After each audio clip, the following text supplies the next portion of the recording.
Ok, buenas noches. Continuamos con el WECMO taller. Esta noche tengo el agrado de presentar pues a alguien que estoy seguro que nos veremos por allá en Colombia. Es el licenciado Juan David Fuentes. Él es enfermero especialista en cuidados intensivos, es ECMólogo, es docente del posgrado de cuidados intensivos de la Universidad del Norte y docente del diplomado de ECMO de la Universidad CES. Pues sin más, Juanito nos conversará sobre la anatomía y fisiología de la ECMO. Todo tuyo, Juanito. Gracias. Gracias a ti, doctor. Buenas noches a todos. Muchas gracias por la invitación. Un placer para mí estar con ustedes hoy acá, poder compartir un poco del conocimiento y la experiencia. Como dijo el doctor, soy enfermero especialista en cuidado intensivo, ECMólogo hace 8 años. Trabajo en Protórax, que es uno de los centros más grandes de ECMO en Colombia. Hace 8 años estamos abiertos y con 2 sedes en la costa del país. Y ahora mismo tenemos 4 sedes, una en la capital y otra en el nororiente. Yo me desempeño como jefe de los ECMólogos y jefe de entrenamiento para todo el programa, digamos, para las diferentes ciudades. Y la idea es que les tomaremos un poco tiempo para revisar de una forma muy sencilla. Sé que hay algunos que ya tienen experiencia en ECMO o que van comenzando en esto, y también nos acompaña gente que está entrando en el mundo y quiere conocer un poco. Entonces, ir viendo estas máquinas, estos dispositivos que utilizamos para la terapia, por entenderlos de una forma muy sencilla, para ir entrando a ese mundo de con qué se hace esta terapia, que ya nos dieron una gran introducción de ella. Entonces, como principio, solo para que estemos todos de acuerdo, ECMO es una terapia de soporte, no es un tratamiento, no cura ninguna enfermedad, no está directamente hecho para una patología, sino que es una terapia de soporte extracorpóreo, con lo cual vamos a tener tiempo y evitar complicaciones, pudiendo soportar así cualquier patología cardiopulmonar potencialmente reversible o usarla como puente a una decisión o a un tratamiento. Una vez uno inicia a un paciente en una terapia ECMO, es un plan de vuelo. Sabe hacia dónde se dirige o tiene por lo menos en mente hacia dónde se puede dirigir. En el cual la mayoría de los pacientes espera una recuperación, que es nuestro plan donde comenzamos la terapia. Es el gran porcentaje, pero también puede ser como un destino, como para un trasplante o como puente a unas terapias de larga duración, dependiendo del desarrollo. Igual el plan en el camino puede cambiar sin ningún problema. Solo por traer, ya el doctor nos habló mucho de toda la evolución del doctor Julio, cómo fue, cómo ha ido cambiando esto, y lo que me interesa solo es en la parte de las máquinas, en el con qué hacemos la terapia ECMO, porque hemos ido avanzando mucho desde la primera máquina de circulación extracorpórea, desde los oxigenadores de burbuja con grandes superficies de contacto, como ese primer caso exitoso que nos contó el doctor del 71, de un ECMO venoso en un paciente adulto, de un politrauma por un accidente de tránsito, cómo fue cambiando a usar ya oxigenadores más reducidos de fibra hueca con rodillos, pero que el tema de duración por la fibra como estaba hecha, ya les mostraré, nos daba series de complicaciones como salida de plasma. Pasamos a unos materiales especializados para larga duración como el polimetilpenteno, que es lo que utilizamos actualmente para hacer ECMO, y llegamos a lo que tenemos hoy en día que usamos en la mayoría de centros, que son bombas centrífugas con oxigenadores de polimetilpenteno, con máquinas cada vez más pequeñas y circuitos simplificados para que sea más seguro y más sencillo para todos el manejo. A grandes rasgos, y de eso hablarán a lo largo del webinar, de cómo se maneja y cómo se hace cada uno y las indicaciones que tienen. Hay 2 tipos de ECMO, que son venoso para soporte pulmonar y venoarterial para soporte cardiopulmonar. O también hay modos híbridos en combinaciones de estos 2. Sin importar cualquiera de los 2 o un modo híbrido en el que entre, hay unos objetivos claros que se van a buscar al montar en esa terapia, que es disminuir del trabajo del órgano que entramos a soportar, sea el corazón, sea el pulmón o sea ambos. se mejore la entrega de oxígeno, que se remueva el CO2 adecuadamente, que mantenga una buena perfusión, un buen gasto cardíaco, y así permitir el metabolismo aerobio mientras que se da paso al tratamiento de la enfermedad que se esté, con la que esté cursando el paciente. No importa si el circuito es un paciente adulto, un paciente pediátrico, un paciente neonato, si es ECMO venoso, ECMO arterial, los elementos son los mismos y las configuraciones son muy parecidas, la configuración básica. Entonces vamos a verla uno a uno, qué son esos elementos y cómo funcionan. Lo primero que requeriría en cualquier circuito de ECMO para poder hacer un soporte extracorpóreo es una cánula de drenaje. Esa cánula se va a llamar una cánula venosa. Siempre va a estar ubicada en un vaso, en una vena, pero lo que le da su nombre son las características físicas de las cánulas. Las cánulas venosas son cánulas hechas para el drenaje, normalmente son más largas que las arteriales, tienen mayor número de fenestras o de orificios por los que se drena la sangre. Y son de un calibre mayor que las arteriales. Entonces tengo una cánula de drenaje por la cual voy a extraer la sangre venosa del paciente. Esa sangre va a llegar a una bomba que la va a impulsar. Podría ser una centrífuga, podría ser una bomba de rodillo. Todavía en algunos centros utilizamos bombas de rodillos en pacientes neonatos o pacientes pediátricos muy pequeños, pero en la gran mayoría todos los adultos lo hacemos con centrífugas y muchos centros usan centrífuga para todo tipo de pacientes. La función de esta es impulsar la sangre y va controlada por una consola. De esa centrífuga, la sangre ya impulsada, donde podemos regular qué tanta cantidad pasa por minuto, llega a un oxigenador, cuya principal función es el intercambio de gases. Y por eso va conectado a un mezclador o a una fuente de gases. Pero tiene una función secundaria, que también es el intercambio térmico, y para eso se puede conectar o a un calentador o a un intercambiador de calor. De aquí ya saldría sangre oxigenada y caliente en el caso de tener un intercambiador de calor o una unidad de calentamiento para ser retornada al paciente por una cánula arterial. Esa cánula tiene unas características físicas diferentes. El flujo va dirigido, solo tiene orificio en la punta, dos en los cercanos a la punta en cada uno de los extremos o en cada uno de los lados, perdón, y son cortas. Esa cánula, si está puesta en una vena, sería un ECMO venoso. Si esa cánula está puesta en una arteria, sería un ECMO arterial. Entonces lo que cambia es el sitio de canulación, pero la configuración y los elementos son los mismos.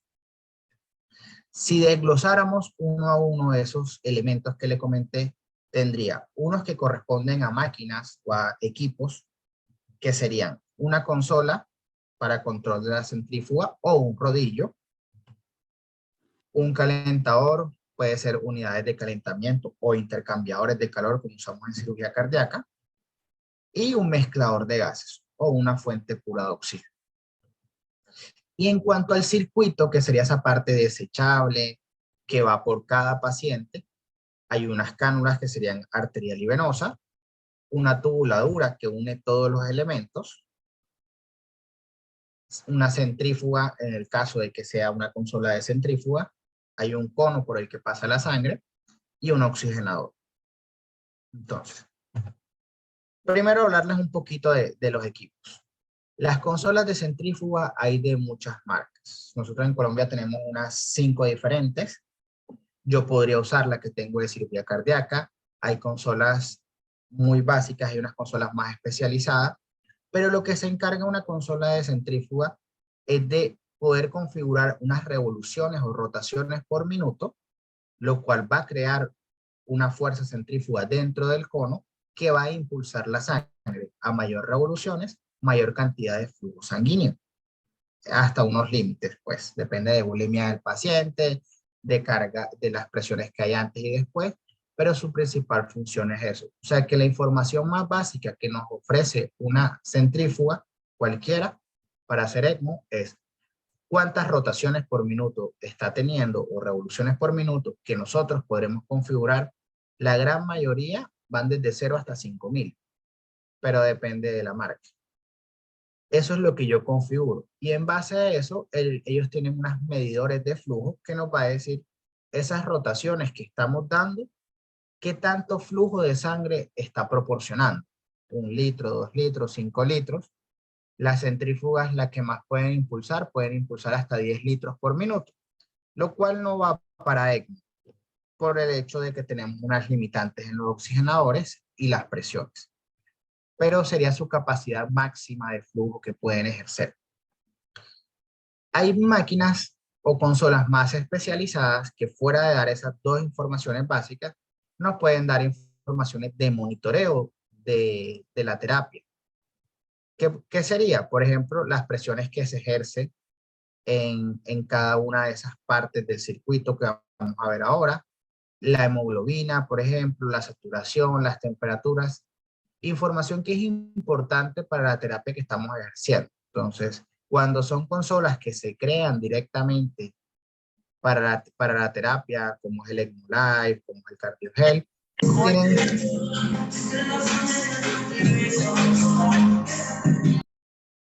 las centrífugas que fueron creadas con otro principio, como Rotaflow o como la Biocom que vimos en el video, que son centrífugas para cirugía cardíaca, solo dan información de revoluciones y de flujo, y uno puede, algunas tienen, como la de Livanova, tienen la opción de medir algunas presiones, o si no, uno puede poner monitoreos externos para saber las presiones.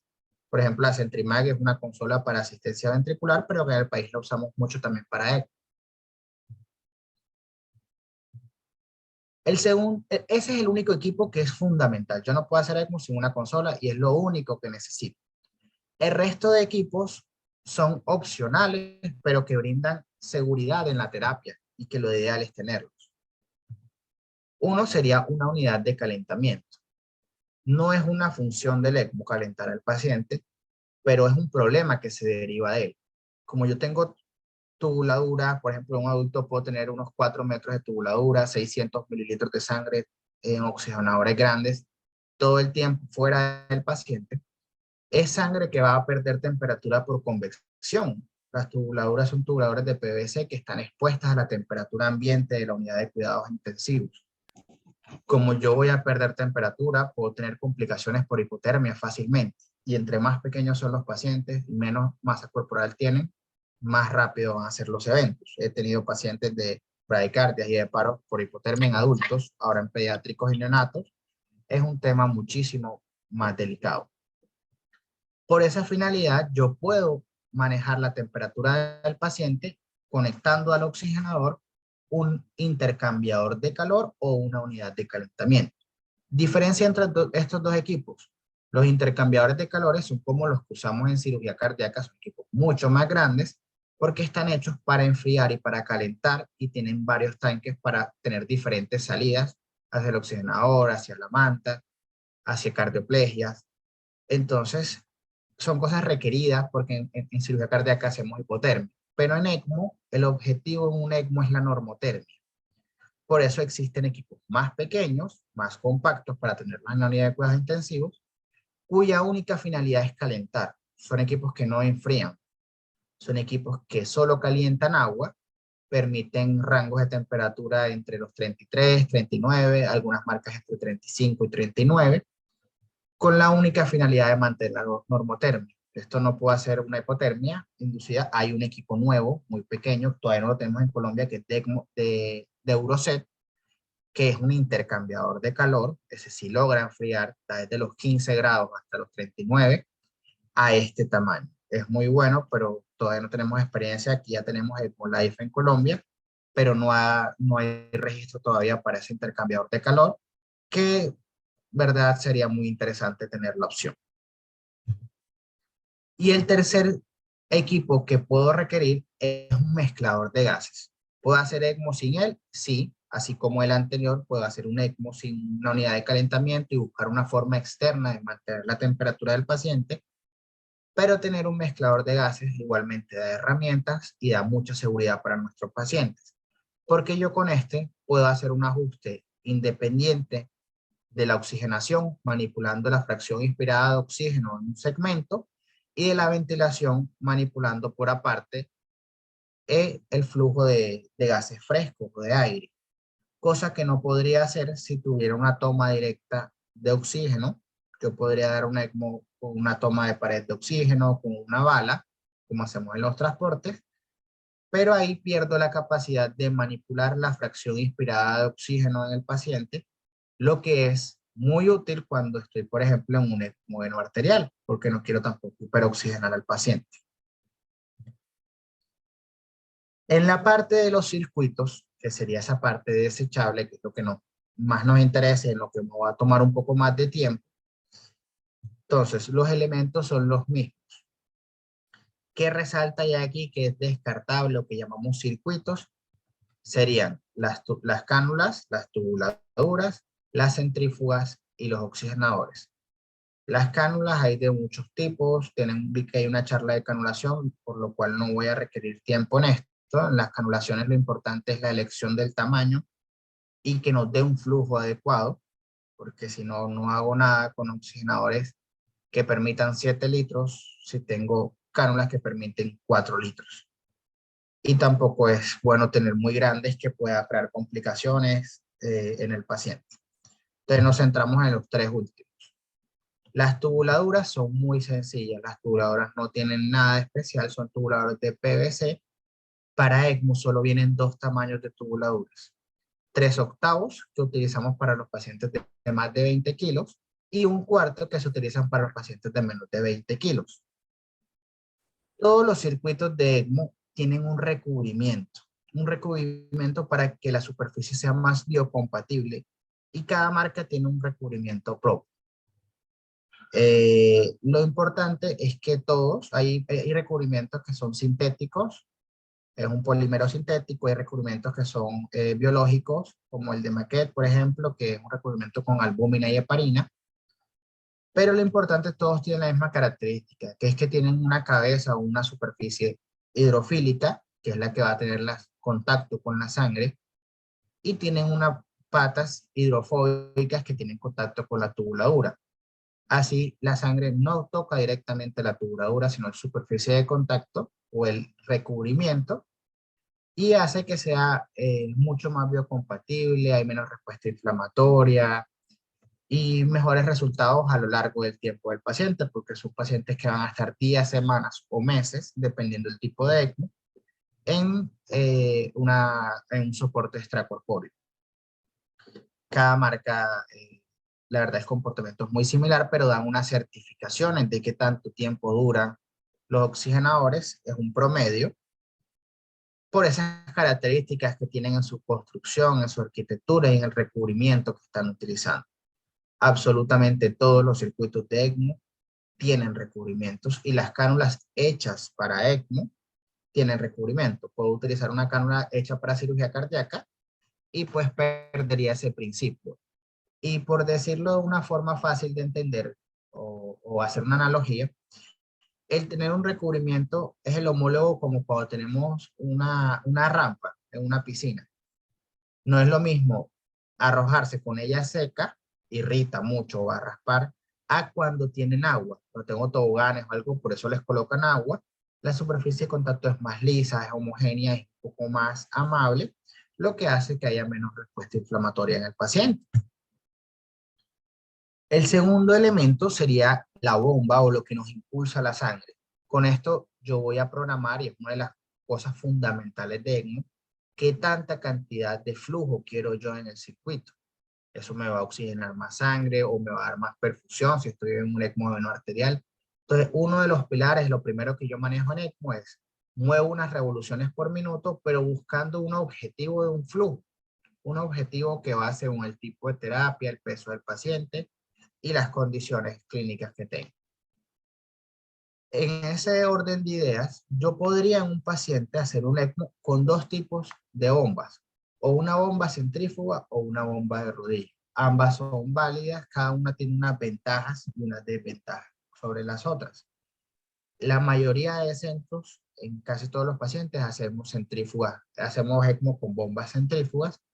Algunos centros aún utilizan bombas de rodillo, pero para los pacientes pequeños, pacientes pediátricos o neonatos, pacientes pediátricos muy pequeños o neonatos, a veces por los flujos tan bajos, usan aún bombas de rodillo.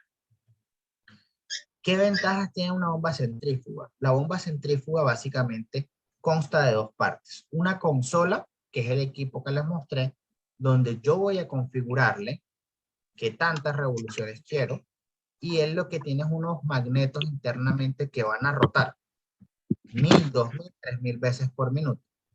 Esos magnetos se van a acoplar con este, por ejemplo, que es un cono de centrífuga, es la parte por donde pasa la sangre. Esto tiene un tropo interno, que es este que se ve blanco que les estoy señalando, que va a rotar en el sentido de las manecillas del reloj. Esa fuerza que se está ejerciendo adentro por las rotaciones del cono hace que haya un principio de fuerza centrífuga adentro, con lo que se crea un vacío en el centro y la sangre es impulsada hacia los costados, con unos canales guiada hacia una salida.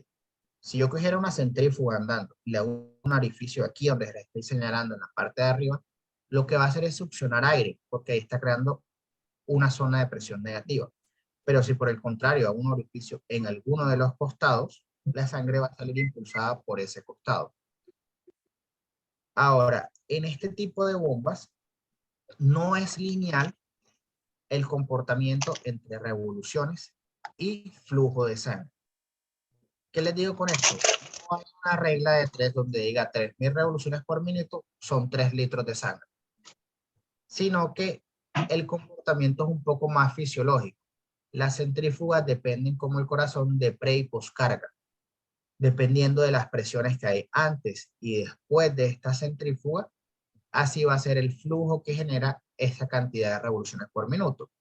¿Qué puede afectar la precarga? Por ejemplo, la volemia del paciente, el tamaño de la cánula, el tamaño de las tubuladuras, o la poscarga puede afectar la resistencia al oxigenador, la resistencia arterial del paciente si estoy en un ECMO arterial, el tamaño de la cánula, la tubuladura. Entonces, todo eso que puede ser dinámico en un paciente va a hacer que unas revoluciones por minuto no siempre den la misma cantidad de flujo de sangre, que lo que estamos buscando es dar un flujo de sangre adecuado para cumplir los objetivos que les conté primero, que descanse el órgano, que tenga una buena perfusión, que tenga un buen DO2.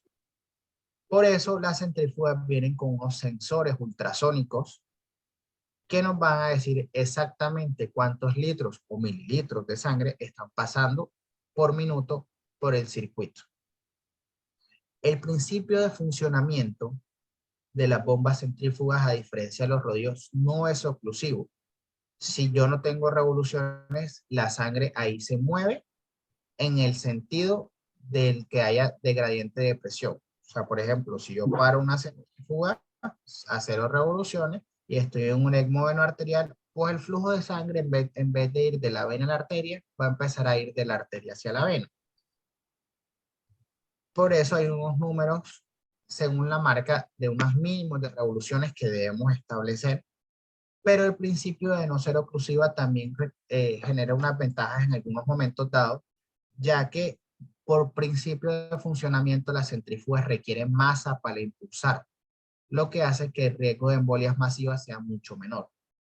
Si yo tuviera un circuito de ECMO mirado visto de esta forma, que sería lo mismo, cánula venosa de drenaje, llego a la centrífuga, de la centrífuga voy al oxigenador y desde el oxigenador retorno por la cánula arterial, ya la sangre oxigenada. En este caso, si yo tengo 3000 revoluciones por minuto y el flujo son 2,5 litros, en el momento en que haya una caída de la precarga, sea por hipovolemia del paciente, sea por aumento de las presiones, sea por hipertensión abdominal, cualquier elemento que me haga que el retorno venoso caiga, el flujo siempre va a ser real. Estas mismas 3000 revoluciones me van a decir, la máquina o la consola me va a decir, ahora está pasando solo 1 litro por minuto. Y yo buscaré cuáles son las causas de esa caída del flujo. Igualmente, si el paciente se está incorporando, si pasa algo en el oxigenador, el flujo va a caer y va a ser siempre real. Esto no pasa en un rodillo porque el rodillo, el cálculo del flujo es teórico.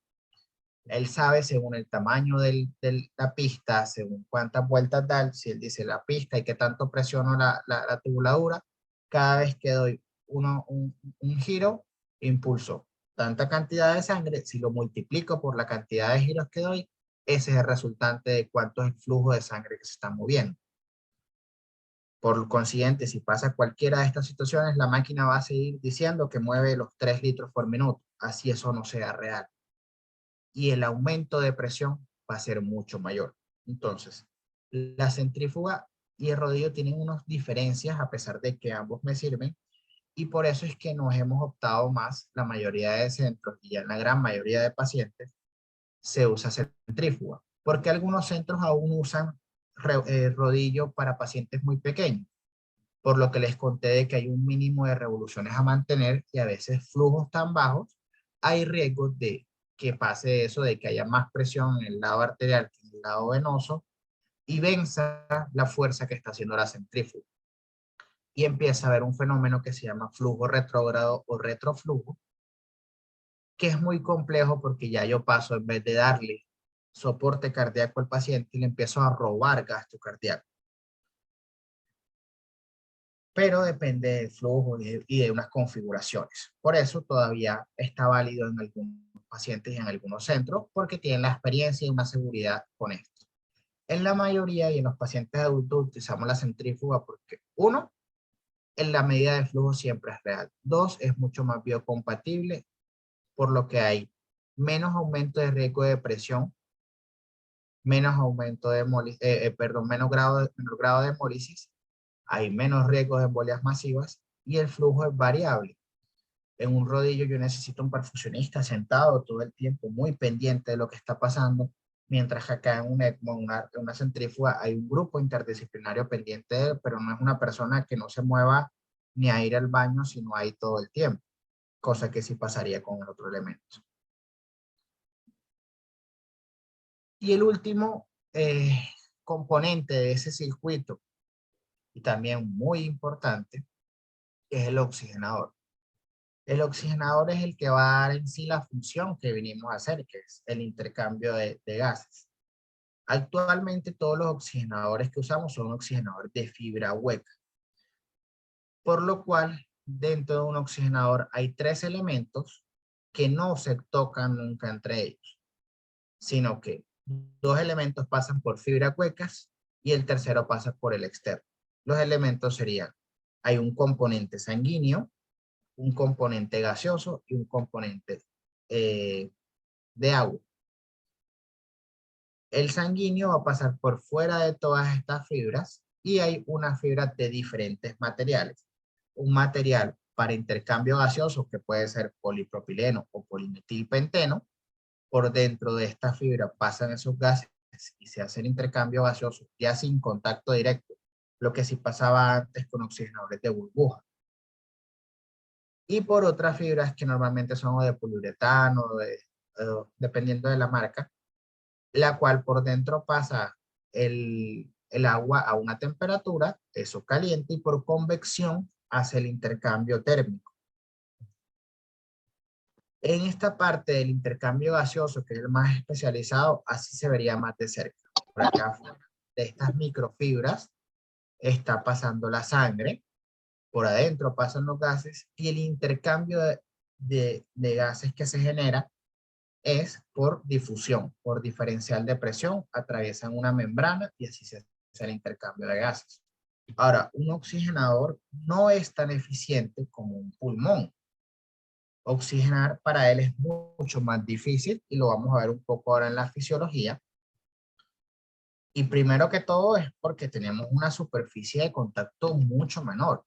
Miren que empezamos con oxigenadores en ECMO que nos mostraba el doctor Julio ahorita, de superficie de contacto de hasta 6 metros. Hoy en día el oxigenador más grande que tenemos tiene 1.8 metros cuadrados de superficie, lo cual es mucho menor que un pulmón, por lo cual no va a ser para nada tan eficiente. Y eso va a cambiar algunas de las cosas o algunas de las metas que tenemos en ECMO en cuanto a hemoglobina, en cuanto a límites de oxigenación que tiene.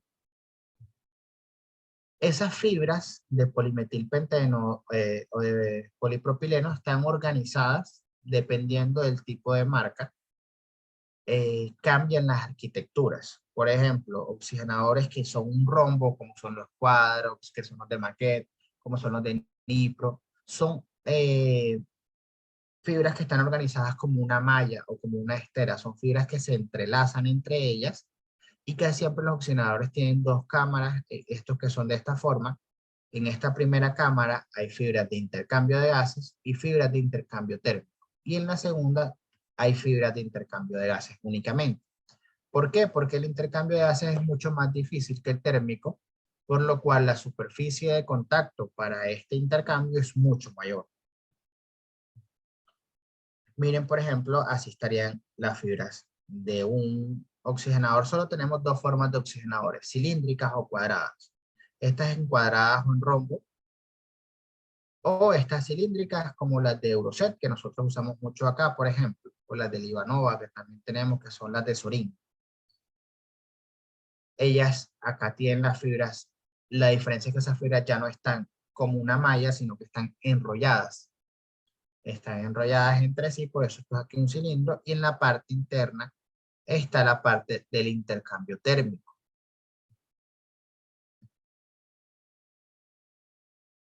Ahora, de esas fibras les decía, hay dos tipos de fibra, polipropileno o polimetilpenteno, y ambas son fibras para intercambio de gases, son oxigenadores de fibra hueca. El mismo principio, está la parte interna de la fibra por donde viene el aire y los gases, y esta es la parte externa por donde pasa la sangre. Con ellos no tienen contacto alguno. ¿Cuál es la diferencia? El polipropileno es una fibra que se estira hasta que se crean unas microporosidades por las cuales se hace el intercambio de gases. Esas fibras son esas poros son muy pequeños, por lo cual no permite que pasen otros elementos. Pero con el paso del tiempo, la fricción generada por la sangre, estos poros tienden a ir abriéndose hasta el punto donde pueden permitir salida de elementos que no queremos, como por ejemplo el plasma. Por eso, el tiempo de duración de esta fibra es mucho menor, y es la fibra que utilizamos actualmente en cirugía cardíaca, la cual tiene una certificación de hasta 6 horas. ¿Podría usarla más tiempo? Sí, pero no está hecha para ello, por lo que les acabo de contar de que los poros van tapándose y además se van abriendo. Por eso se le hace un tratamiento especial, y esta fibra se llama polimetilpenteno, también es porosa, pero tiene una capa de recubrimiento aquí en la parte externa, donde esto sí es como tal una membrana de difusión. Tienen que atravesar una membrana, que es esta que les estoy mostrando, y por diferencial de presiones, los gases van a pasar de un lado de la membrana hacia la otra. Como hay mayor concentración de oxígeno acá, pues va a ingresar hacia la sangre, y como hay mayor concentración de CO2 acá, pues va a salir hacia el interior de la fibra hueca y será expulsado del oxigenador por el exhausto o la salida de gases. Estos son los que utilizamos para ECMO. Absolutamente todos los oxigenadores para ECMO tienen fibras de polimetilpenteno. Inclusive en el mundo hay 2 fábricas nada más de polimetilpenteno, y tenemos 6 marcas de oxigenadores, por lo cual la mayoría compran en la misma fábrica. Lo importante es qué hacen con esa fibra, después en cómo la organizan, qué tipo de recubrimiento les ponen y demás, pero esta es la misma. Ese tema de cómo la organizan y qué recubrimiento ponen cambia la certificación de cuánto dura, y cada marca les va a decir: mi oxigenador está certificado para 8 días, para 5 días, para 30 días, el que más tiene. Claro que es importante saber que eso no es ni una garantía ni una promesa de amor. Eso no quiere decir que si nos dicen 8 días, al día 9 tengo que cambiarlo, ni quiere decir que si nos dicen 8 días, si el día 7 se disfunciona, era que estaba mal. Es simplemente un promedio en los estudios que han hecho. El cómo se comporte depende del cuidado que tengamos con ella y de las condiciones del paciente. Por eso, Es muy importante todo el tema del cuidado de la membrana. Ahora, si vemos más de cerca el circuito, adicional a esos elementos que les conté, hay unas zonas que lo conectan. Una que está hecha de tubuladura, que como les dije, es polivinilcloruro, pero con un recubrimiento para ser más biocompatible eh, en 2 tamaños, o en 1/4 o en 3/8. Pero esas zonas tienen diferentes presiones dentro de ellas y diferentes concentraciones de oxígeno. La primera zona sería la que conecta la cánula venosa con la bomba centrífuga. Eso se llama zona 1 o zona precono, lo que está antes del cono de la centrífuga. Esa zona tiene presión negativa, sangre desoxigenada la acabamos de drenar, pero con presión negativa. Esta sería el punto más riesgoso de cualquier circuito de ECMO.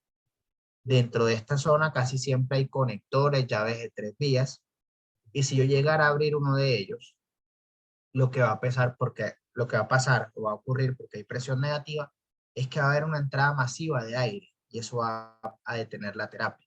Entonces, este punto es el punto de más riesgo de manipulación, que debería limitarlo solo para lo necesario y que lo maneje el personal entrenado. La segunda zona es la zona que se encuentra entre la centrífuga y el oxigenador. Es sangre que ya ha sido impulsada, pero no se ha hecho ningún intercambio de gases, por lo cual la concentración de gases en este punto y en este es exactamente la misma. Esto es sangre venosa. Esta zona 2 se llama zona 2 o premembrana, antes de la membrana de oxigenación. Membrana o oxigenador es exactamente lo mismo. Entonces aquí antes de la membrana yo tengo ya presión positiva, pero con sangre desoxigenada. Y esta zona sería la que más presión tiene en todo el sistema, porque acaba de ser impulsada, acaba de salir de aquí de la centrífuga. Va a atravesar el oxigenador, en este se va a hacer el intercambio de gases y el intercambio térmico, y va a salir a una tercera zona, que es zona 3 o posmembrana, después de la membrana. Esto ya es sangre arterializada, ya se hizo el intercambio de gases, ya se barrió el CO2, ingresó oxígeno, con presión positiva también, pero menos presión que en esta zona anterior premembrana. ¿Por qué hay menos presión? Porque se gastó energía para poder atravesar el oxigenador. Los oxigenadores tienen una resistencia, la cual debe vencer la sangre para atravesarlos. Al atravesarla se pierde energía, por lo cual esta presión siempre va a ser menor que la premembrana. Y retorna al lado arterial, a la cánula arterial, perdón, ya sea que esté en una vena o en una arteria. Esas presiones dan mucha información en lo que le está pasando al paciente y al circuito. Hay equipos como el Euroset, como Cardiogel, como el de Medos, hay equipos que están hechos para ECMO y se incluyó en su configuración estas presiones para medirlas. Hay otros que no, por ejemplo, nosotros usamos mucho Rotaflow, que no tiene, pero existen equipos como el Redbox o el Landing que uno puede colocar externamente y medir las presiones continuamente en los circuitos. La primera presión, que es la presión venosa, es una presión de drenaje, siempre es negativa y me refleja cómo está funcionando o cómo está el drenaje en la bomba. Es la que más limita el flujo, sobre todo en los ECMO venosos, porque aquí yo no tengo reservorio, aquí mi flujo depende mucho de la volemia del paciente y que haya un buen tono en la vasculatura, en la parte venosa. Si se colapsa, va a colapsar contra la cánula y se va a perder el drenaje o se va a disminuir.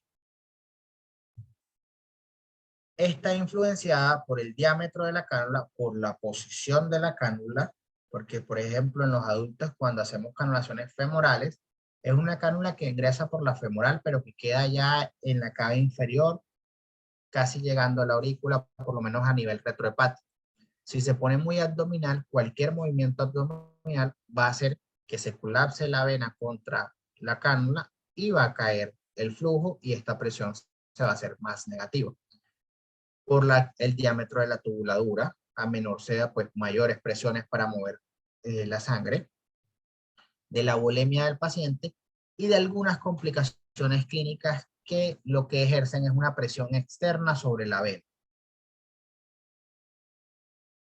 La segunda, que sea la premembrana, ya es presión positiva, y todas las presiones positivas en un circuito nos habla de resistencias. Las resistencias de los elementos que están en ese punto en adelante. Si yo me ubico en el circuito que vimos ahorita, en la parte premembrana, los elementos que hay de ahí en adelante son oxigenador, la tubuladura, que es la tubuladura que está entre oxigenador y cánula. Después viene la cánula arterial y por último el paciente. Si cualquiera de estos 4 elementos aumenta su resistencia, esta presión se va a elevar. Y como yo les dije, la relación entre revoluciones y flujo aquí no es lineal, aquí depende de pre y postcarga. Si esta presión aumenta, las mismas revoluciones van a dar menos flujo. El mismo ejercicio pasaba con la presión anterior. Si se vuelve más negativa, las mismas revoluciones van a empezar a dar menos flujo y yo voy a requerir mayor número de revoluciones para alcanzar mi flujo objetivo.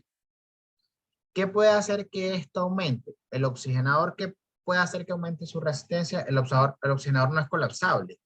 Lo único que puede hacer que aumente su resistencia son coágulos o fibrina. La tubuladura sí se puede colapsar, se puede acomodar, se puede trombosar también. Las cánulas igualmente. Y el paciente, por ejemplo, cuando se está reincorporando, cuando puja, si estoy en un veno arterial, cuando aumenta la presión arterial del paciente. Todo eso se traduce en un aumento de resistencias y un aumento de esta presión. Y la presión postmembrana, como también es positiva, igual. Refleja resistencia, pero lo que cambia es que hay un elemento que ya no se encuentra aquí, que sería el oxigenador. Ya esto es la resistencia de la tubería, de la cánula y del paciente. Por lo cual, si el paciente aumenta la presión y aumenta la resistencia en el circuito, se subiría la pre y la postmembrana. Si la cánula arterial se acoda, se subiría pre y postmembrana o si está mal ubicada. Si la tubería se acoda, se coagula o se colapsa, aumentarían presión pre y postmembrana. El oxigenador estaría aislado, solo está en una de estas presiones. Por lo cual, en los circuitos de ECMO existe una cuarta presión que no se mide, se calcula. Y es la resta de la premembrana menos la postmembrana. Esa resta nos va a dar algo que se llama presión transmembrana o delta de presión. Y esa presión sería reflejo de la resistencia solo del oxigenador, que era el único elemento que está diferente entre una y otra. Y esto, como solo sube cuando se coagula, me va a hablar de cómo está la membrana, si se está coagulando, si se tapó, si hay fibrina. Lo voy a saber mediante esta presión. Ustedes también la pueden calcular en cualquier momento. Si la consola que manejan no tiene las pantallas preconfiguradas, uno mide presión pre, presión post, hace la resta y ahí está la presión transmembrana, perdón. Cada oxigenador funciona a presiones diferentes dependiendo de cómo están construidos, pero los fabricantes nos regalan una gráfica de flujo-presión donde nos dice el funcionamiento normal de este oxigenador es tanta presión. Porque por darles un ejemplo, un oxigenador de cardiogel, por ejemplo, a más de 60 milímetros de delta de presión está tapado. Es casi una indicación de cambio si cayó el intercambio gaseoso. Mientras que un oxigenador de Euroset a 150 delta de presión es lo normal en su estructura. Entonces, ahí es que conocer el tipo de oxigenador que tengo y cuántos son los límites normales para él y sobre todo estar muy pendiente de la tendencia. Esas presiones nos dan información tanto del paciente, del circuito y de la máquina. Yo puedo saber en cómo se comportan, por ejemplo, si la presión precono aumenta, o sea, se hace más negativa, se disminuye realmente, se hace más negativa, mientras que las otras presiones se mantienen o disminuyen, es problema, perdón, de drenaje de la sangre. Eso puede ser por la cánula, por hipovolemia, por complicaciones clínicas. Puedo ir viendo, por ejemplo, cuando aumenta la presión premembrana, la posmembrana cae, lo que hace que el delta o esa presión transmembrana aumente. Eso es trombos o coágulos en el oxigenador. Entonces, muy fácilmente las presiones me van guiando en qué está pasando. Adicional de esto, tienen unos límites de normalidad, porque, por ejemplo, una presión premembrana muy negativa va a crear hemólisis, va a crear cavitación que generaría aire en el circuito, lo cual son complicaciones. Entonces hay unos límites normales en los que yo debo de permanecer. Ahora, estos elementos, para ver muy rápidamente y de forma sencilla, pero que todos entendamos, cómo funcionan, cómo se hace dentro del intercambio de gases, cómo hace soporte hemodinámico eléctrico. Vamos a verlo un poco. Entonces, como pauta, solo para recordar un poco, es muy importante tener en cuenta aquí el contenido arterial de oxígeno. Y que el contenido arterial de oxígeno depende de la hemoglobina, por una constante de cuánto puede cargar, y qué tan saturada está esa hemoglobina. Adicionalmente, también tengo la hemoglobina, el oxígeno que está disuelto, pero que el coeficiente de este es muy bajo, por lo cual es casi, o sea, es mínimo. Yo podría omitirlo y simplificarlo de esta forma, que aquí lo que estaría viendo es que uno de los primordiales determinantes es la cantidad de hemoglobina del paciente. Dos, estoy buscando en un ECMO una buena entrega de oxígeno, y el D2 bien depende del contenido arterial de oxígeno, pero también del gasto cardíaco. Si alguno de estos dos cae, va a caer el delivery de oxígeno. Si yo tuviera un paciente donde el gasto cardíaco es el mismo, 5 litros pongamos, con solo cambiar la determinante del transportador, que es la hemoglobina, aumentaría la entrega de oxígeno, por ejemplo, el delivery de oxígeno, podría duplicarlo o más, donde estoy viendo aquí valores cercanos a los 300, al subir a 10, esto sería 7.5 de hemoglobina, al subir a 10 estoy a 600, y al subir a 15 estoy cerca de los 1000. Entonces, solo con modificar esto, puedo ver cómo cambia mucho a un gasto cardíaco continuo, cómo cambia el delivery de oxígeno solo manipulando la hemoglobina. Y eso es muy importante en él. Ahora, esa membrana de oxigenación que yo les mostré, que es esta fibra de polimetilpenteno, donde la zona A es la fase gaseosa y la zona B es la fase sanguínea, se vería, si yo la veo en un corte, la vería de esta forma. Esta es la membrana por la que se hace el intercambio de gases. Esta es la zona A de mis gases que estoy ingresando del mezclador, del blender o una fuente de oxígeno. Y acá tengo la sangre pasando. Por la diferencial de presiones que hay, yo entro altas concentraciones de oxígeno en la fase gaseosa, por lo cual el oxígeno pasa hacia la sangre, y la sangre viene con altas concentraciones de CO2, y aquí tengo CO2 muy bajo, lo que hace que salga. Adicional, como estos gases vienen fríos y la sangre viene caliente, pues se crea condensación o hay salida de humedad por esa diferencial de temperaturas que hay en ambas zonas. Entonces, la membrana va a hacer dos cosas en cuanto a intercambio de gases: barrer CO2 e ingresar oxígeno. El CO2 se puede transportar como bicarbonato disuelto unido a proteínas. Tengo muchas más herramientas. Además, el gradiente de presión que se puede eh, generar en una membrana extracorpórea es mucho mayor, por lo que barrer CO2 para una membrana artificial de estas es muy fácil. Es mucho más eficiente barriendo CO2 que un pulmón.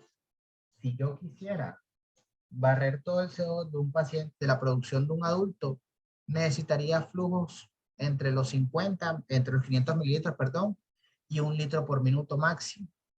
por lo cual existen terapias de remoción extracorpórea de CO2, que no es el objetivo hablarlas hoy, pero son terapias que se hacen con cánulas como las de diálisis, con flujos bajos, donde yo puedo barrer muy fácil, membranas igual que estas, pero solo pensando en barrer CO2. Mientras que para oxigenar la sangre puede ir unido a hemoglobina o disuelto, pero disuelto es muy malo. El cociente de solubilidad es mínimo, por lo cual yo voy a requerir, y segundo, pues la membrana de oxigenación no es tan buena para oxigenar como un pulmón, por lo que requiero flujos altos. En un adulto pueden ser entre 4 a 5 litros por minuto y concentraciones de hemoglobina mucho más altas que un paciente crítico para poder alcanzar los objetivos de oxigenación. Entonces, ya estando en ECMO, ¿cómo funciona ese intercambio de gases? Cuando ya yo estoy en ECMO, el delivery de oxígeno depende de la oxigenación o del DO2 dado por el circuito, más la que hace el paciente de forma nativa. En dado caso, dependiendo del tipo de patología, cuando yo tengo un ECMO venoarterial, donde solo tengo un problema cardíaco, donde hay aún función pulmonar, pues aquí voy a tener gran parte de aporte del lado pulmonar, pero si entré por una patología respiratoria, un ECMO venoso, muy probablemente esta parte sea cero inicialmente o sea muy poca. Y la mayoría o la totalidad de la entrega de oxígeno dependerá del ECMO. Por ver un diagrama, esta sería la circulación nativa de un paciente que no está en ECMO, vista en forma de diagrama. Aquí estaría la parte cardíaca, donde tengo el retorno venoso ingresando a la aurícula derecha, ventrículo derecho, pasa a circulación pulmonar, oxigena la sangre, retorna ya oxigenada al lado de la aurícula izquierda, ventrículo izquierdo, y sale a la circulación sistémica. Consumo de oxígeno y regresa. Cuando yo tengo un paciente que tiene un fallo de este órgano, donde ya tuve todas las estrategias, ya me quedé sin herramientas para la parte de oxigenación, lo que yo voy a hacer es pasar a una circulación en serie para suplir la parte de este órgano. ¿Qué haría? Saco la sangre del retorno venoso antes de entrar a la aurícula, la derivo a un sistema donde la voy a oxigenar y la devuelvo ya oxigenada, arterializada a su sistema venoso para que vaya a su flujo. Pero si ven la diferencia de colores, esta sangre aquí del ECMO viene muy saturada de oxígeno, 100% de oxígeno. Pueden tener PO2 de 200, 300, 350 milímetros de mercurio de PO2, pero llega a mezclarse con su sangre venosa, muy desoxigenada. Se mezcla, pasa a la parte pulmonar. Si yo aquí tuviera algo de función pulmonar, pues va a ayudar a que esto esté más oxigenado. Pero si no, pasa simplemente siendo un show y llego al lado arterial con sangre con concentraciones de oxígeno muy bajas o mucho menores, perdón. Yo puedo tener un paciente en un ECMO venoso, donde si yo viera aquí después del oxigenador, como les dije, 100% de oxisaturación, PO2 de 300, 400, y cuando me voy al lado arterial, tengo saturaciones de 85, 82%, PO2 de 45, 50%, y son normales. Una oxigenación, un ECMO venoso, como verán a lo largo de este webinar, más de 85% es perfecto, pero por esto que estamos creando, esta sangre muy oxigenada está entrando a mezclarse con sangre venosa, lo que pasa muy parecido a lo que pasa en una circulación placentaria. Entonces, ¿cómo manipularía yo el DO2 en ese tipo de configuraciones? Entonces, el DO2 va a depender del gasto cardíaco y del contenido arterial de oxígeno. El gasto cardíaco de este paciente yo no lo estoy tocando. El cuántos litros por minuto mueve su corazón o está siendo inyectado por su corazón depende 100% de él. Yo aquí lo que voy a manipular es el contenido arterial de oxígeno que va a tener ese paciente.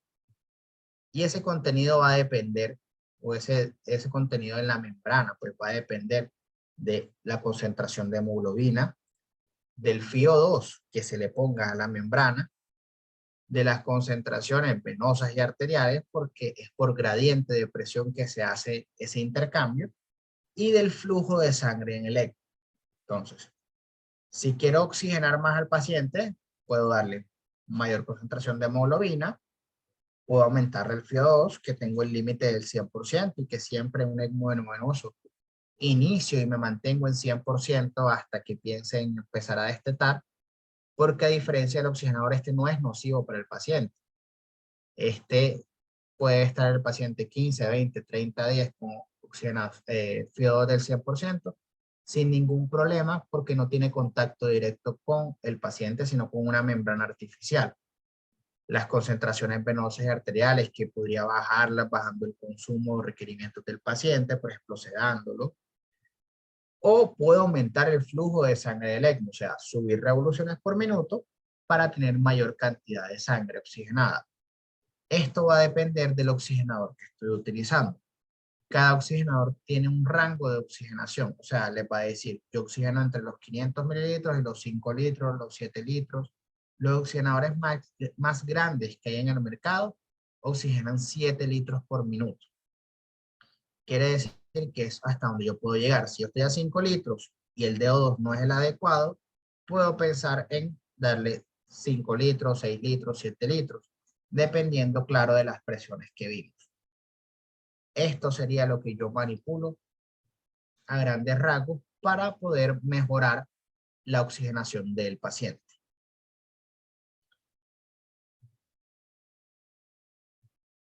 Ahora, ese contenido arterial de oxígeno puede disminuir estando en ECMO por algunas situaciones. Estábamos óptimos y se cayó. ¿Y por qué puede ser? Uno, disminución del flujo efectivo. El flujo efectivo en ECMO venoso es muy importante porque quiere decir, de esos 4 litros, 5 litros por minuto que ustedes estén pasando en el circuito que nos dice el sensor de flujo, ¿cuánta cantidad de esa pasa al ventrículo del paciente y realmente va a su circulación sistémica? ¿Y cuánta simplemente es retornada al circuito de ECMO, succionada por la cánula de drenaje, y pasa un fenómeno que es recirculación? Sangre que se inserta oxigenada vuelve a ser absorbida por el ECMO. Entonces, cuando este flujo efectivo cae, que puede ser por hipovolemia, puede ser por bajo gasto, puede ser por posición de las cánulas, pues va a caer el contenido arterial de oxígeno porque la cantidad de sangre oxigenada que iba a llegar a su sistema arterial disminuyó. Cuando hay un bajo gasto, cuando aumenta el consumo, también pasa, y eso se ve reflejado en una disminución de la saturación venosa.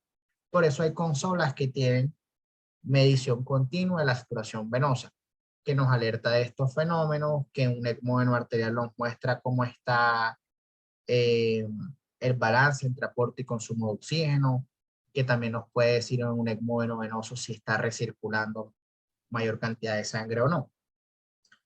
Disminución de la función pulmonar, cuando en el diagrama que les mostré, ya el pulmón empieza a aportar algo que mejora el contenido arterial de oxígeno final del paciente, y se me presentan atelectasia, edema pulmonar o algún evento que haga que esa función pulmonar desmejore nuevamente, se va a ver reflejado en una disminución del contenido arterial de oxígeno del paciente y por lo tanto del DO2 y de la saturación del paciente.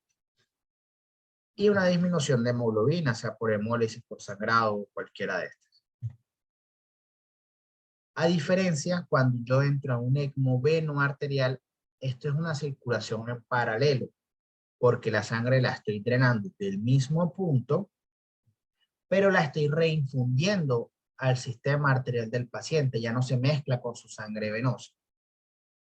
Por lo cual, yo aquí puedo meter 400, 300 de PO2 y el paciente va a estar hiperoxigenado. Por eso es bueno poder regular esa fracción inspirada de oxígeno en este tipo de ECMO. Ahora, ¿qué tanto va a requerir? Va a depender si en este ECMO el pulmón, la función pulmonar, pues está conservada o no está conservada. Por ejemplo, en este diagrama que vemos no está conservada. Pero si solo es una falla cardíaca con una función pulmonar conservada o no tan alterada, pues las concentraciones que hay que dar con el ECMO son mucho menores. Y aquí el delivery de oxígeno va a depender de cómo está su función pulmonar y de la cantidad de sangre que está ingresando en el ECMO. O sea, igualmente, el ECMO va a depender de litros por minuto, que sería flujo de sangre, de concentraciones, de FiO2 y de hemoglobina. Pero como muchas veces tengo un pulmón normal o por lo menos con algo de función, no como cuando tengo un distrés, las concentraciones que voy a requerir de hemoglobina, los flujos de sangre van a ser menores para la parte de oxigenación, ¿vale? No estamos hablando todavía de la parte hemodinámica, que está por aparte. En cuanto a la ventilación, entonces, como les decía, la ventilación para una membrana extracorpórea es muy fácil, es muy eficiente, al punto que hay que tener cuidado en cómo se barre, sobre todo en las partes iniciales o en la fase inicial del ECMO, porque si no vamos a crear complicaciones por un barrido muy rápido de CO2 que va a terminar, por ejemplo, una vasoconstricción cerebral, puede hacer un sangrado, un paciente que está anticoagulado pleno. Entonces, normalmente hay que tener cuidado en qué tanto se barre el CO2, porque ustedes pueden, en cuestión de minutos, barrer el 100% de la producción de CO2 de un paciente. También puedes tener en cuenta que la producción depende del consumo de oxígeno. El paciente hipercatabólico, pues voy a tener producciones mucho más altas y necesitar muchísimo más configuración de ventilación en el ECMO. Ahora, ¿cómo manejo esa ventilación en el ECMO? Ella depende, uno, de la superficie del oxigenador, qué tan grande es, lo cual no podemos modificar. Dos, del flujo de aire, que eso sí lo vamos poniendo. Tres, del gradiente que hay entre la concentración de CO2 que está ingresando y la que tiene el paciente. Y en menor medida del flujo de sangre. El flujo de sangre sobre todo mejora oxigenación. CO2, barrido de CO2 muy poco. Ahora, ¿qué quisiera hacer? Si yo quiero oxigenar a un paciente, ya dijimos, quiero mejorar la oxigenación, puedo intervenir la hemoglobina, el flujo de sangre, las concentraciones o la FiO2. Pero si el problema es de barrido de gases, el barrido de CO2 se hace con el flujo de gases frescos o flujo de aire.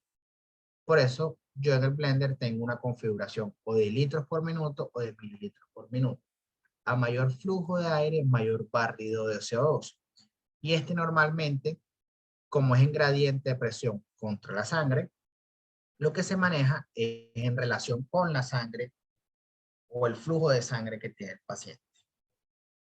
Como el CO2 es lo que barre más fácil, es en lo primero que se afecta cuando las membranas se cansan y es en lo primero que le pega cuando hay condensación. Condensación es esa humedad que les dije que se liberaba por la diferencia de temperaturas, y eso lo que hace es que tapa los poros por los que se hace el intercambio de gases y empieza a perder capacidad de intercambio. Por eso es importante sacar esa condensación de la membrana.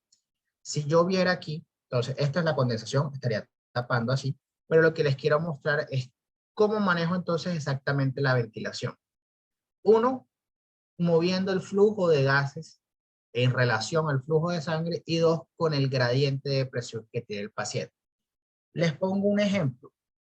Un paciente que está en un ECMO a 3 litros por minuto de flujo de sangre y 3 litros de flujo de aire, barre más o menos la misma cantidad de CO2 que un paciente que tiene 6 litros de flujo de sangre y 6 litros de flujo de aire. ¿Por qué? Porque el CO2 se aumenta es con la relación que hay entre ambos. En ambos ejemplos, la relación entre flujo de sangre y flujo de aire es 1:1. Pero como hay mayor cantidad de flujo de sangre, hay mucha más oxigenación. Debe haber el doble de oxigenación. A diferencia de que si yo cojo esa relación 1:1, ya no tengo 3 litros por minuto de sangre y 3 de aire, sino que tengo 3 de sangre y 4 de aire, 5 de aire, 6 de aire, ahí estoy aumentando la cantidad de CO2 que barro.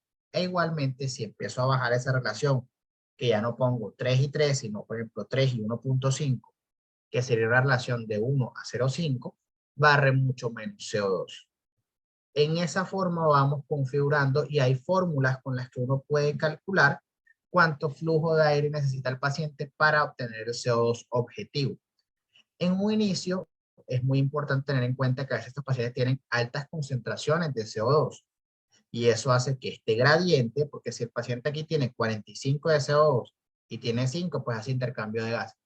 Pero si el paciente aquí viene con 100 de CO2, el barrido va a ser mucho mayor. Así la relación de flujo de sangre y flujo de aire sea la misma. Entonces, cuando uno comienza un ECMO hay que tener mucho cuidado. Los flujos de sangre en ECMO se comienzan para oxigenación en base a unas tablas según el peso. Uno mira cuánto es más o menos el flujo de oxígeno que requiere, el flujo de sangre que requiere un paciente. Y adicional a esto, pues según las condiciones clínicas o el monitoreo de él. Pero el barrido de gases se comienza con una relación a ese flujo de sangre que cuando normalmente el paciente tiene un CO2 normal puede ser una relación 1 a 1. Pero si el CO2 está alto, tiene que ser una relación más baja, porque si no, ustedes pueden entrar a un ECMO, un CO2 de 100 y a la media hora tener un CO2 de 30, con todas las complicaciones que va a llevar eso. Y para terminar, mi aporte acá, les quiero contar un poco, mirar también algo de cómo se comporta la parte hemodinámica cuando estoy en un ECMO. Entonces, ya sé cómo está la parte de oxigenación, pero la parte hemodinámica, miremosla en el mismo diagrama. Igual, circulación en serie, un ECMO venoso, y en este lado, como toda la sangre, yo puedo estar retornando 7 litros por minuto, que sería lo máximo que da cualquier oxigenador. No cualquiera, o sea, el más grande que existe, porque hay oxigenadores de 5 litros, o de 1.8, de 1.5, de 4, dependiendo de para qué tipo de paciente. Pero esta gran cantidad de sangre que está entrando, pues el gasto cardíaco o el flujo aquí en la arterial depende 100% del paciente. Esto no da nada de soporte hemodinámico. Subir el flujo de sangre en un ECMO de 3 litros a 5 litros no va a conllevar a una mejoría de la presión arterial. Va a conllevar una mejoría de la oxigenación, pero más nada. Pero si hay un fenómeno que ustedes van a ver en un inicio, que es una ayuda indirecta a la parte cardíaca. ¿Qué es lo que pasa? Cuando yo entro a ese paciente un ECMO venoso, probablemente está con soporte vasoactivo y uno tiene una duda de en qué tipo de ECMO ponerlo. Pero es que es un paciente escéptico, un paciente que está en una acidosis respiratoria, un paciente que tengo con parámetros ventilatorios muy altos, que me disminuyen mucho el retorno venoso. Entonces, yo a lo que lo entro en ECMO, pues voy a ayudar al ventrículo derecho indirectamente, porque le bajo el CO2, le aumento la saturación, aumento la oxigenación, le desciendo las presiones intratorácicas tan grandes que tienen, lo que hace que haya un aumento de la precardia, una disminución de la poscarga, lo que va a ayudar indirectamente a esto, y yo voy a ver que a medida que además mejore la acidosis que el paciente tenía, y le mejore la perfusión, voy a ver un descenso en su soporte vasoactivo que tenía, pero por esta ayuda indirecta. No es porque haya un manejo directo o un manejo que yo pueda utilizar en un ECMO venoso dentro de la consola para la parte hemodinámica. A diferencia de un ECMO arterial, un ECMO arterial tiene un directo impacto sobre la parte hemodinámica porque yo estoy retornando un flujo de sangre hacia su sistema arterial. Y cuando yo entro a esto, el gasto cardíaco total del paciente va a ser el gasto cardíaco, por así decirlo, del ECMO, que sería el flujo de sangre, cuántos litros por minuto pasan, y el gasto cardíaco nativo del paciente. Porque a diferencia de un ECMO venoso, yo puedo dejar que el pulmón haga cero. Solo le dejo parámetros ventilatorios para evitar atelectasia y más nada.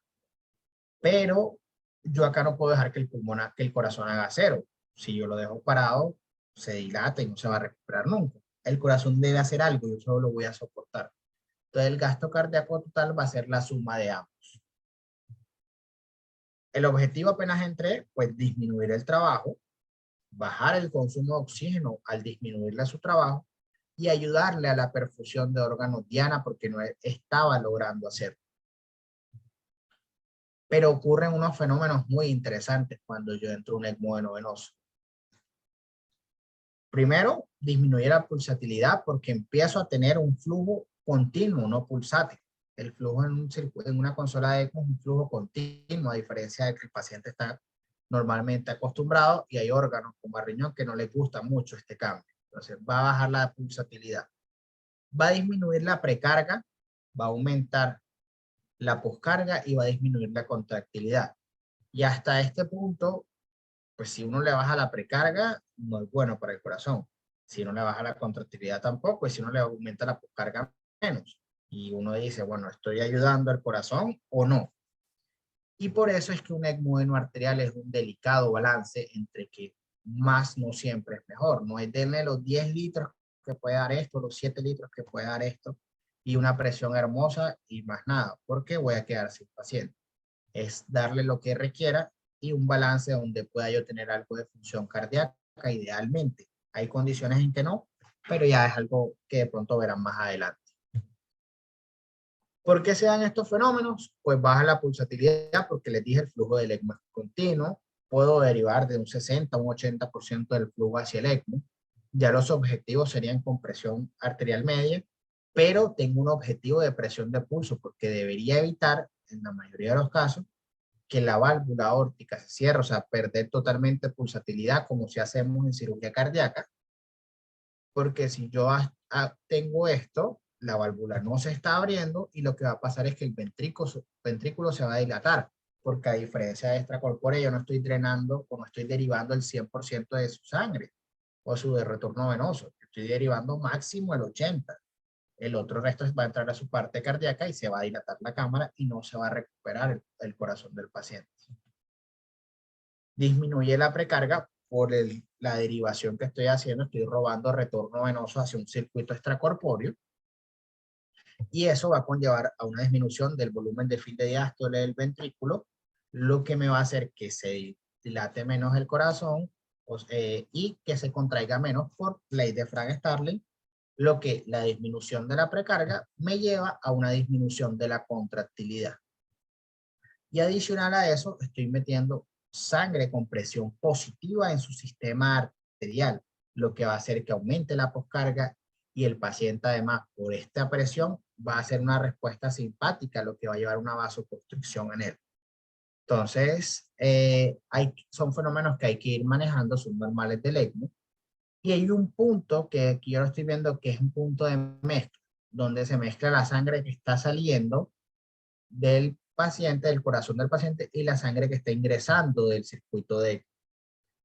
En adultos, por ejemplo, la mayoría de canulaciones son femorofemorales, por lo cual el flujo que viene del ECMO está en una cánula femoral que va en sentido ascendente, o sea, en el sentido opuesto del flujo de sangre del paciente, por lo cual compiten esas dos presiones, y lo que yo debo tener es un balance donde este flujo de sangre oxigenada que está entrando me ayude a la perfusión de órganos diana, le quite carga al paciente, al corazón del paciente en cuanto a perfusión, pero no me lo lleva a una complicación por dar demasiado. Yo aquí puedo dar 7 litros, oxigenar al paciente 100%, pero el corazón no es recuperable, lo cual podría pasar en un puente trasplante o algo, o en corazones muy malos, pero tendría que buscar la forma de desocupar el corazón si no voy a dejar que le llegue.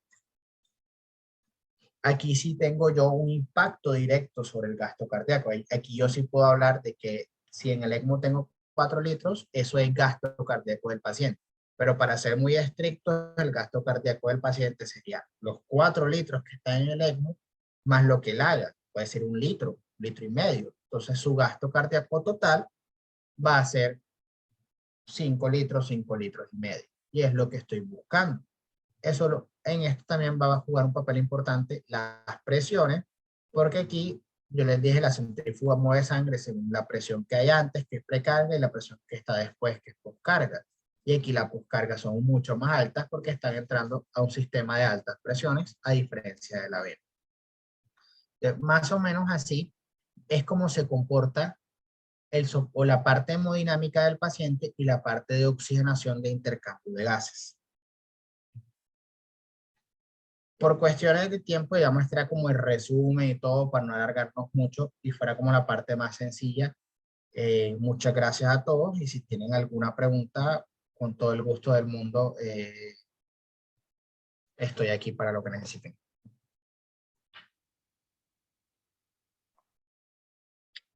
Gracias, Juan David. De verdad que creo que tengo desde un año más o menos en webinars y he escuchado mucha gente muy renombrada en España, en Chile, en Colombia, ahora poco que me tocó ir a México, y tu explicación muy docente, créeme, y les digo a la audiencia que lo que nos explicó Juan David, la manera que lo hizo, fenomenal, fantástica. Creo que sí, no, no porque estás conectado, no porque estás acá, sino que la explicación es muy buena, muy didáctica, se nota tu pasión, tu docencia. eh, y bueno, no sé si aprovechen, honestamente, tenemos bastantito de tiempo, veo que tenemos gente conectada, si quieren hacer alguna pregunta, voy a leer algunas que creo que tienen acá, ¿no? Bueno, Martín, Martín nos dice, muy buena presentación. ¿Nos van a compartir material de lectura de apoyo sobre fisiología ECMO? Sí, bueno, yo tengo varios. Voy a terminar de crear el, el grupo de WhatsApp, bueno, que se veía como individual realmente, y les comparto eso. No sé si tiene alguna pregunta. Tengo un par de preguntas, Juan David, para Claro. buenísimas, ¿no?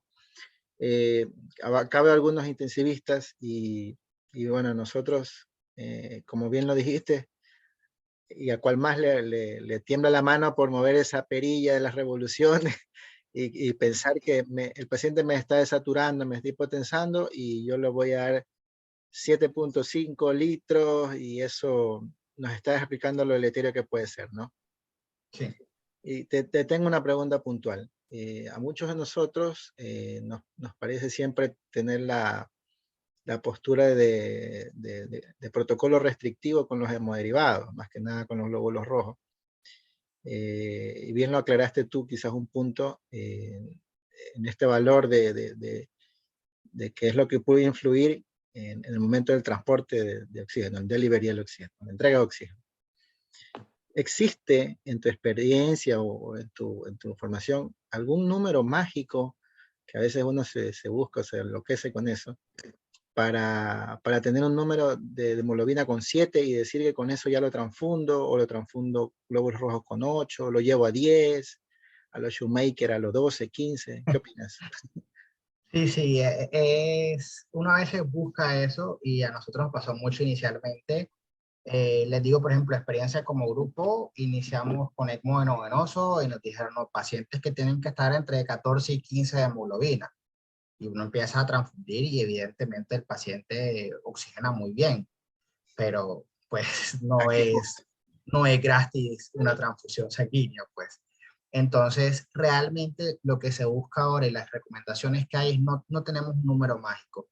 Todos los días lo que le hacemos es cálculo de entrega y consumo de oxígeno, buscamos una relación de 5:1. Si yo estuviera en un ECMO endovenoso, busco saturaciones arteriales de más de 80%. Estoy en 85, no tengo necesidad de subir la hemoglobina a 14 para pensar que tener 90%. No, no está bien. Más de 80% están muy bien, más de 85 están excelentes. Y eso lo buscamos con el mínimo de hemoglobina que él tolere y el mínimo de revoluciones por minuto. Si eso lo da con 3 litros, no hago nada subiéndole 5 litros para que sature 100% porque eso ejerce más presión, hace más hemólisis y demás. Obviamente, los ECMOs venovenosos van a requerir límites de hemoglobina superiores. Un ECMO venoarterial normalmente no requiere más de 10, por mucho.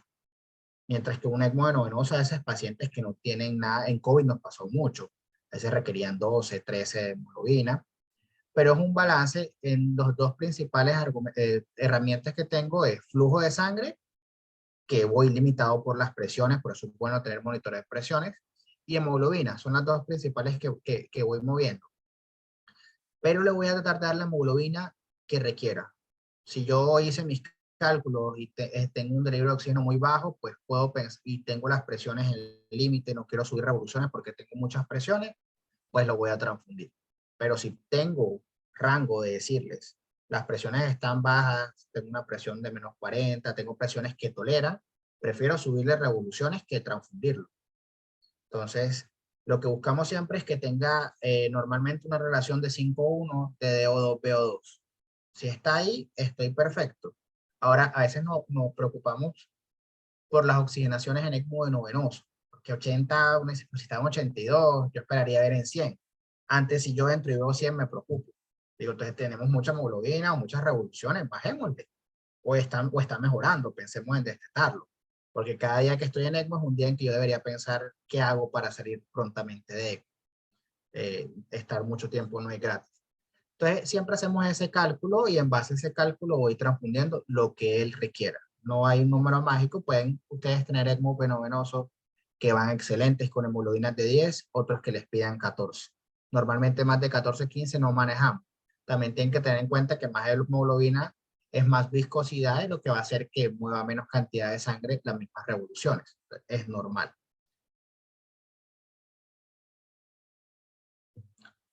Está silenciado.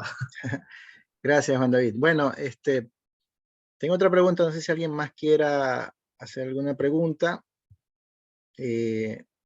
Bueno, como el ESMO, como lo mencioné un poquito en la historia, Bartlett ya habla pues de tenerlos despiertos, como han hecho en otras partes del mundo, Karolinska, ¿no? Y eso también pueden demandar que tengan mejor, o sea, el trabajo va a aumentar, pues, ¿no? Entonces eso también te va a mandar un poco quizás a analizar si el paciente necesita transfusión o más revoluciones, ¿no? El análisis Sí. del paciente definitivamente en ECMO es individual y la decisión, como siempre, en equipo.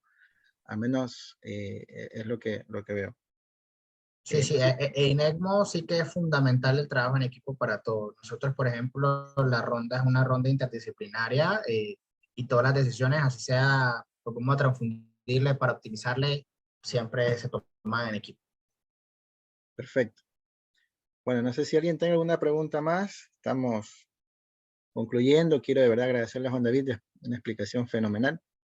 Me agradó mucho y aprovechemos este momento. El día de mañana, por tiempo, como verán, continuaré yo con la parte de indicaciones, un bosquejo realmente, indicaciones y contraindicaciones. La canulación, algo breve que también se verá más ampliamente en el taller, según el grupo que le toque el día sábado. Definitivamente ya no hay cupo para el día sábado, hay unos pocos cupos para el día domingo, el taller que es presencial. Y vaya, el otro tema, realmente ahorita no lo recuerdo. Bueno, y seguirá a continuación, pues, Eduardo González, un amigo, allá en Bucaramanga, que nos conocimos en un curso, nos dará la parte de la indicación, introducción, el monitoreo, el manejo y las complicaciones y decanulación en el ECMO veno arterial, que con toda la franqueza del mundo, le digo, con la explicación que tú nos diste, Juan David, la gente la va a entender perfectamente. Me alegro. Bueno, si no hay ninguna otra pregunta, creo que el día de hoy doy por concluido. Espero mañana verlos. Y agradecerte, pues, ¿no? Gracias, Juan David, estamos en contacto. A las órdenes. No, con todo el gusto, gracias por la invitación. Lo que necesiten hagan con el mayor de los gustos. Cualquier consulta bien puedan. También los invito, si quieren, acá en Colombia tenemos un diplomado muy bueno de ECMO en el CES. Yo soy docente de allá y tenemos un diplomado que comenzamos el año pasado apenas, pero que realmente es excelente y ha tenido una acogida muy buena porque no teníamos otro acá. Entonces, Sí, como diplomado no encontré otro. Te cuento, por ahí no, vi uno no de hay, México y no, ajá. Y no, bueno, no sí, hay. Nosotros, por eso hicimos uno, realmente estaba la necesidad. Acá había antes uno en Bucaramanga, después lo quitaron y no había, teníamos que ir a Chile o a Monterrey. Entonces, acá. uno acá cerca. No, Monterrey bien completo, pero muy lejos. Excelente. Verónica, ya estaba con Verónica en muchos talleres y súper. Verónica Landia, que Sí, todo es lindura con ella, todo es paz. sí, muy tranquila ella. Sí, no pasa nada. Bueno, no sé si hay alguna pregunta. Creo que todavía siguen conectados, ya estamos 9:30 de la noche. Juan David, aprovechándote unos minutos antes de concluir, esta experiencia COVID, ¿cómo les fue a ustedes? Bucaramanga contó un poco el caso de que ellos ampliaron las consolas, pero tenían personal no muy bien calificado y les fue mal en la primera ola, ¿no? Tuvieron una mortalidad alta y luego lo que hicieron fue preparar personal, reducir el acceso a consolas y ya con personal preparado, nuevamente sumar consolas y la mortalidad, que en algún momento les fue casi el 60%, disminuyó al 30%, que es, creería yo que en COVID la meta a perseguir como un centro de excelencia. ¿Cómo fue un poquito tu experiencia en COVID? Sí, COVID, la mortalidad es mayor, bastante, son pacientes muy complejos, son pacientes que parecen, uno entre otros parecen patologías diferentes.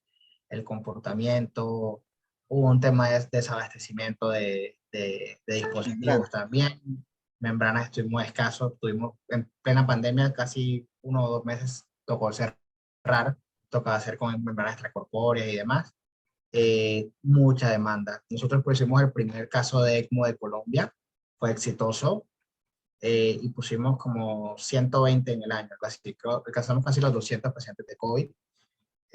Nosotros participamos del estudio de la ELSO, el paper que sacaron. No estamos ahí como centro Protórax, y una gran cantidad de pacientes. Las primeras olas realmente nos fue bien, porque, digamos, los parámetros de inclusión eran muy restrictivos en los días de ventilación, en qué pacientes, porque a veces había una consola libre con 12, 15 solicitudes. Duplicamos la capacidad que teníamos y nos diversificamos en centros. Pasamos a hacer 2 centros, el tercero se abrió ahora ya después de pandemia, para poder manejar ese tema. Entonces sí tocó sí entrenamiento mientras que cogía a la gente, porque nada más éramos 2 personas que montábamos y 7 que cuidaban. A los otros casi nos tocó vivir en la clínica, mientras que se entrenaban. Pero al principio teníamos mortalidades del 40, 25, más o menos, que era lo mismo reportado mundialmente. La segunda ola fue un poco mejor, llegamos casi al 70 de sobrevida. Y la última no fue tan buena, pero ya era como porque ya éramos menos restrictivos. Ya el paciente que pasaba un poco de, ¿no? Que tenía más días de ventilación, que tenía más tema, entonces ya había más. Y lo que seguimos mucho, por ejemplo, era el impacto, y Elso sacó un estudio también, publicaron un estudio hace poco del impacto de cánula de alto flujo, porque estábamos mucho, nos pasaba al principio 4 días de ventilación, o sea, no, excelente, metamos la ECMO, 2 semanas de alto flujo. Cuando teníamos, el paciente tenía fibrosis pulmonar, no salían de ECMO, debían ser muy largas, pero la experiencia en pandemia fue muy buena, pero muy dura, alta exigencia, eh, pero estamos estábamos en el promedio. Ahora mismo, por ejemplo, estamos más que todo pediátricos, estamos en plena ola pediátrica por pico respiratorio. Ahora mismo tengo puros niños puestos, puros niños respiratorios de sincitial, de adenovirus, que también los niños tienen una sobrevida muy buena. Tenemos sobrevida de 80, casi 90 de los niños.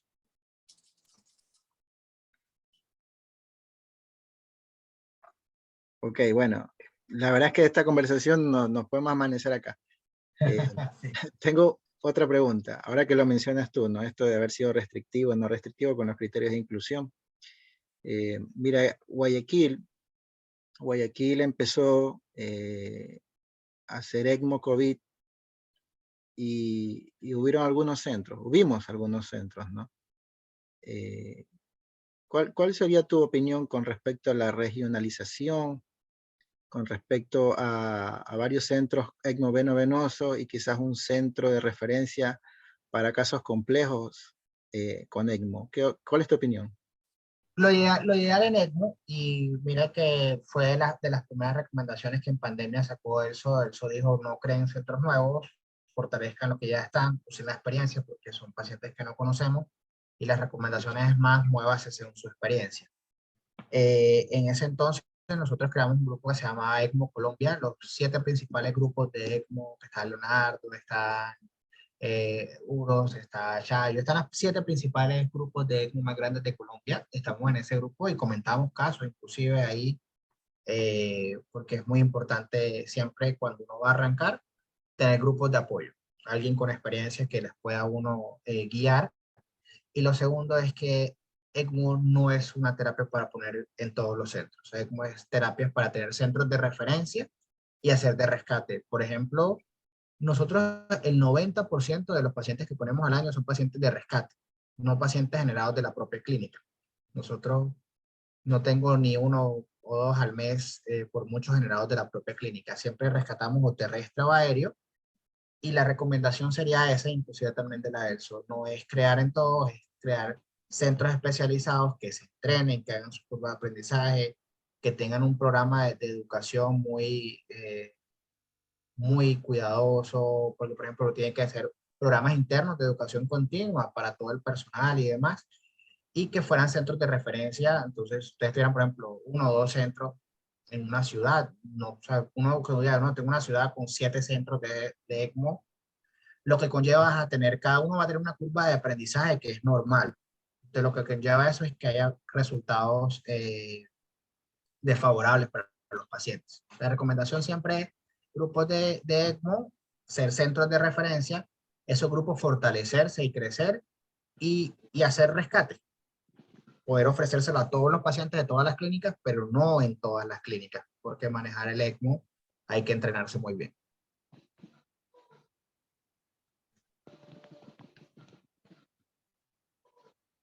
Bueno, Juan David, ahora sí creo que estamos ya con el tiempo. No sé si alguien quiere aprovechar que a Juan David y hacerle alguna pregunta, alguna consulta, o quieren escribirle en el chat.